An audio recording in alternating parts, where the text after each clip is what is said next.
bonjour. Bonjour tout le monde. Bonjour tous ceux qui sont en ligne.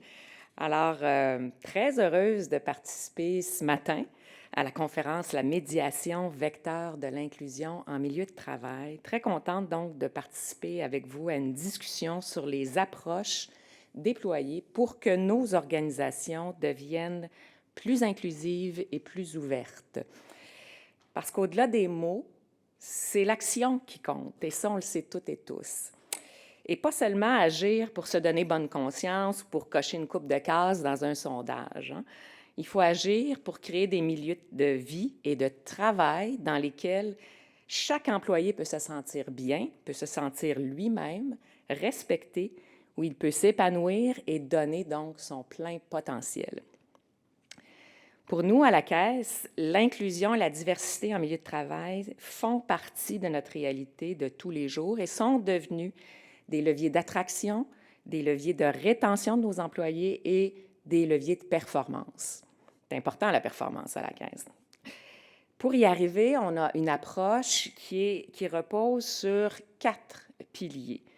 La gouvernance, l'encadrement au quotidien, la formation et la communication et un élément fondamental, la culture de l'organisation. Alors, si je commence d'abord par la gouvernance. Comme dans tout ce qui régit et définit une entreprise, le plus important, c'est souvent intégré dans une politique ou une directive. Alors, chez nous, on a 2 politiques qui ont été approuvées par le conseil d'administration qui définissent comment nos employés peuvent bénéficier d'un environnement de travail sain. La première politique, c'est celle en matière d'équité, de diversité et d'inclusion au travail. La deuxième politique, contre le harcèlement et les autres formes d'inconduite. Donc, la politique en matière d'équité, de diversité et d'inclusion au travail a 2 objectifs. Démontrer le haut niveau d'engagement et d'ambition de la Caisse, de son conseil d'administration, de sa direction envers l'équité, la diversité et l'inclusion. Je vais peut-être utiliser EDI une fois de temps en temps là, à partir d'ici. Et la politique a aussi comme objectif de contribuer à la création et au maintien d'un environnement de travail où l'équité, la diversité et l'inclusion sont visibles et durables.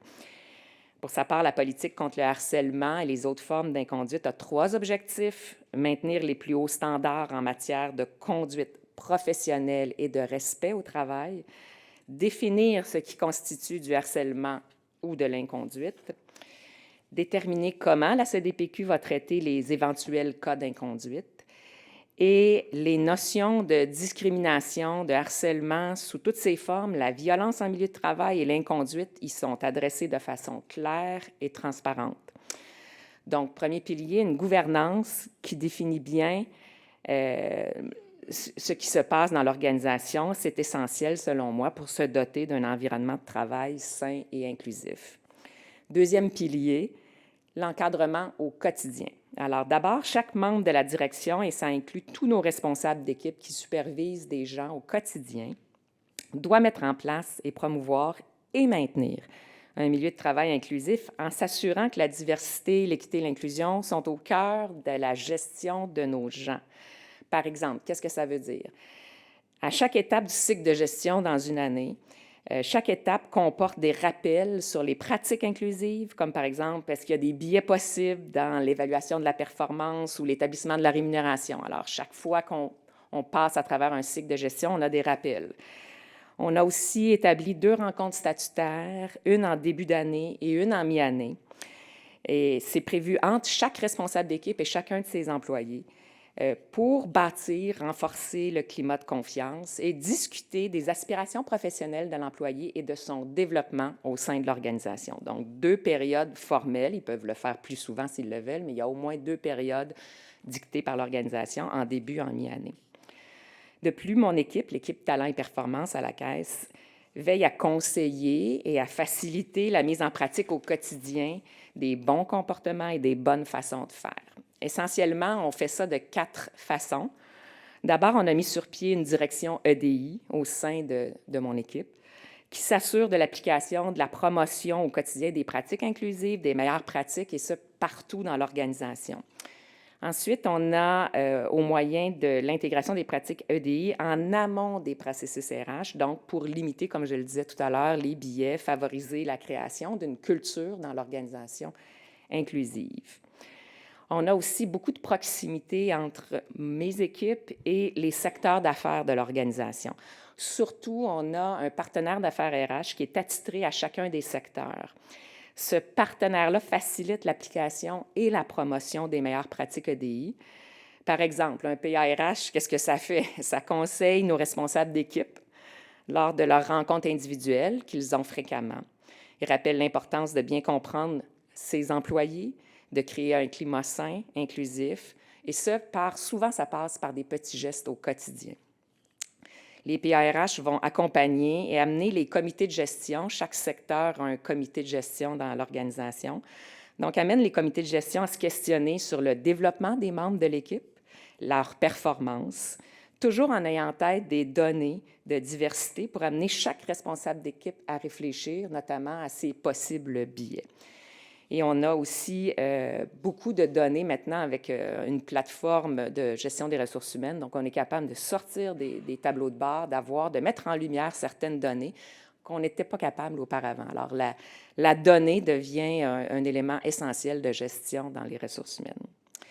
Nos PARH vont aussi accompagner les comités sectoriels en EDI parce que dans tous les secteurs, ils ont créé un petit comité sectoriel pour avoir différentes initiatives en diversité. Et puis, on a aussi nos recruteurs qui vont travailler avec nos responsables d'équipe dans les recrutements pour mettre les bonnes pratiques en place en amont et durant chacun des recrutements. Puis finalement, on se mesure. À la fin de chaque trimestre, on a un sondage qui permet d'évaluer si nos pratiques ont vraiment un impact concret, parce que ça, c'est important. Il faut que ça change quelque chose dans la vie de nos gens. Alors, est-ce que ce qu'on fait a un impact sur l'expérience de nos employés? Chaque équipe est donc en mesure d'agir concrètement sur les éléments qui ont vraiment un impact au quotidien et un réel impact sur l'engagement de nos gens. Puis on mesure des choses comme la liberté d'opinion, le sentiment d'inclusion. Donc, ça, c'est fait régulièrement. Troisième pilier de notre approche, c'est la formation et la communication. D'abord, chaque employé doit obligatoirement suivre une formation sur le respect en milieu de travail. On a aussi beaucoup de conférences avec des experts externes qui sont offertes aux employés. On a une section spécifique dans notre bureau numérique, là, ce qui est notre intranet à la CDPQ, qui est dédiée au respect en milieu de travail, à la diversité et à l'inclusion. Les employés peuvent accéder là, à différents documents, à des vidéos, à de la formation. Puis tout ça, c'est appuyé par des efforts de communication. Hein. On le répétera jamais assez. Il faut communiquer et répéter. Donc, la communication récurrente, juste pour informer les employés des politiques, des actions qu'on déploie en continu au sein de l'organisation. On communique aussi sur ce qui se fait. On a 4 groupes d'affinités qui ont été mis en place à la CDPQ récemment. Fierté CDPQ, Carrefour Diversité, les Investis IES et les femmes en technologie. Donc, ces groupes-là sont très actifs et dans l'organisation, ils vont mettre en place des activités de réseautage avec leurs membres ou avec les membres de leur communauté ou avec leurs alliés naturels dans l'organisation. Ils sensibilisent l'ensemble des employés sur leur réalité. Ils vont organiser des communications, des panels, des activités participatives et jouent un rôle d'influence aussi auprès de la direction, auprès de Talents et Performance, sur des enjeux qui sont importants pour eux. Par exemple, quand on revoit les congés parentaux, quand on va revoir les avantages sociaux, on va aller consulter nos groupes d'affinité pour voir comment ils voient la chose. 4e pilier, le dernier, qui témoigne de l'importance qu'on accorde à la notion d'EDI, c'est l'ouverture. Alors, on a récemment procédé à une mise à jour de ce qui nous définit comme organisation à la CDPQ. On avait déjà une culture très, très forte, mais il n'y a rien de mieux que de mettre des mots sur la culture pour qu'on soit sûr de tous comprendre et de bien travailler dans le même sens. Alors, c'est ce qu'on a fait, parce que pour nous, la culture, c'est ce qui nous définit, c'est ce qui nous unit, c'est ce qui nous fait travailler ensemble. Donc, la culture à la CDPQ repose sur 4 comportements qui guident nos actions au quotidien: l'ambition, la collaboration, l'imputabilité et l'ouverture. L'ouverture, ça nous enrichit d'une diversité de gens et d'une diversité de perspectives qui font évoluer nos idées et qui nous amènent vers de l'innovation. À la CDPQ, c'est important, l'innovation, le débat d'idées, c'est très important. On a indiqué clairement aussi nos attentes envers tout le monde quand on a identifié ces 4 grands comportements culturels. Donc, par exemple, en matière d'ouverture, pour nos responsables d'équipe, être ouvert, qu'est-ce que c'est? Bien, c'est rechercher et valoriser les perspectives, les idées des autres, de chacun, les valoriser particulièrement quand elles sont différentes des nôtres. Hein? Il faut les reconnaître, les accueillir. Créer aussi, chaque responsable d'équipe, on leur demande d'instaurer un climat de confiance dans l'équipe. Comment on fait ça? Hein, on pratique l'écoute active, on sent qu'on crée un endroit, en bon français, le safe space, où tout le monde peut être authentique, exprimer ses idées et où on est engagé dans les discussions. On ne se désengage pas, mais on s'engage dans les discussions avec nos employés. On ne fait pas d'évitement.